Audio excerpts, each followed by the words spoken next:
look, it's being spoken of as an incentive to get people vaccinated. What do you make of the idea? Well, look, I think the idea has only been rolled out because in some sense it's a distraction from the failure to roll out the vaccine. If we'd properly rolled out the vaccine, there would be no need, certainly at a national level, to have any sort of vaccine passport. This is just, in some sense, a distraction away from that, the fact that things have gone terribly wrong in that space. So, look, I think most people would agree the vaccine rollout has not been a stellar success. But even when you look at Israel, which has been, they seem to be plateauing a bit above 60%. So if there's something to incentivise the vaccine, isn't that still worth talking about? Look, I think that there are normal ways in which we give incentive to these things. I've had tetanus, I've had tuberculosis, all of those sorts of vaccines. I don't need to carry a passport around in order to make people feel safe as I cross a border. I think what we've got to do is work to reduce the hesitancy. Some of that flows from the fact that there are concerns in relation to AstraZeneca.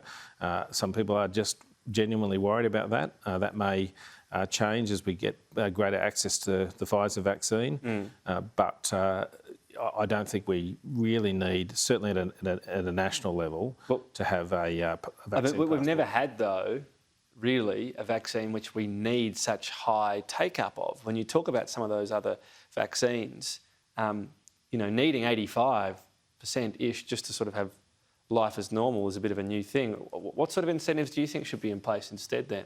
Well, I think we just simply do what we've done in the past, certainly making it free, making people feel comfortable that the vaccine is not going to cause harm. That's a big worry for a number of my constituents, particularly, again, the over 50s dealing with the AstraZeneca. And particularly, you've got a health minister who's saying, well, just wait for a while until we get enough Pfizer vaccine to come in. So we're getting inconsistent messaging as well. Right. What do you say when a constituent comes to you and says, I don't want AstraZeneca? Well, I have to respect their rights. In fact, we have charters here in Australia that says that people are entitled to choose their own medical... Do you see your role as an elected senator to say, look, the risk is actually very low, vaccination's the way forward? Oh, certainly I would talk them through that.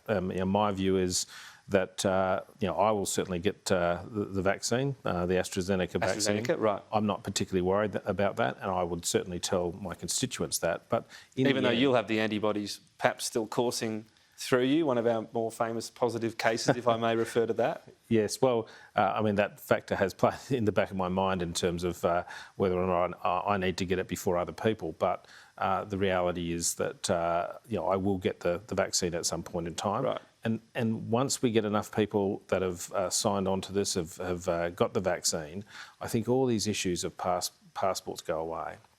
Stage 3 tax cuts in the headlines again because of some Labor comments on them. They have before been somewhat theoretical in the sense that they've been beyond the last election when we spoke about that. This time around, they'll be in that electoral cycle. Does that sharpen your thinking? Oh, look, my reservations about the Stage 3 tax cuts were known at the time when the legislation passed. The government presented it as a job lot, and basically if that had been not passed, we would have had no tax cuts for people who genuinely needed it.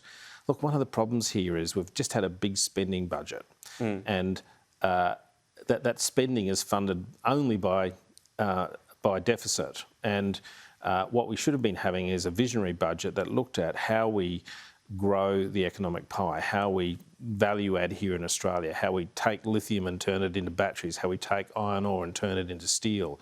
That discussion has simply not been happening. And as a result, we end up with a situation where there is additional expenditure. People are concerned about how that's going to be paid for. And in the case of the Stage 3 tax cuts, it's about $17 billion of revenue that won't come into support essential services. I think Stage 3 over the longer term is in the order of 130 billion or so. So where does that mean you sit on it? I mean, if we get to a world one day, and I accept this is a hypothetical, but Labor's alternative is being indicated, if not fully fleshed out, that maybe they end it at 180,000. They don't include that final threshold up to 200,000, and it saves quite a bit of money. Would that be along your lines of thinking? Look, I think that's a reasonable proposition being put forward. Obviously, always look at the details of these things, but I think we've got to realise that we can't simply continue to spend and not deal with the income side of the ledger. Okay. Just finally, you're advocating a response to some of China's cyber attacks on us by launching cyber attacks on them. Could be dangerous, couldn't it? They might turn all their guns onto us. Well, I need to put that into context. We know that Australia is subject to a number of different cyber attacks, perhaps from a range of different stakeholders. I think we need to have a graded response. First of all, I think we should do as other countries do. If it is a state actor, call them out. Then there can be other consequences, such as the expulsion of consular staff or diplomatic staff. There's a range of different measures that can be taken in extremis. I think we ought to consider responding such that there are consequences for any country that carries out cyber attacks. I mean, in the justice sense, that's fine, but it wouldn't be like taking a toothpick to a gunfight with China? It all depends on the capabilities of the very good organisations that we have, like the ASDs. China, surely. Well, it might be a case that our security is somewhat better than theirs, so it could be balanced against perhaps right across China vulnerabilities that they have because they don't take the same approach as us.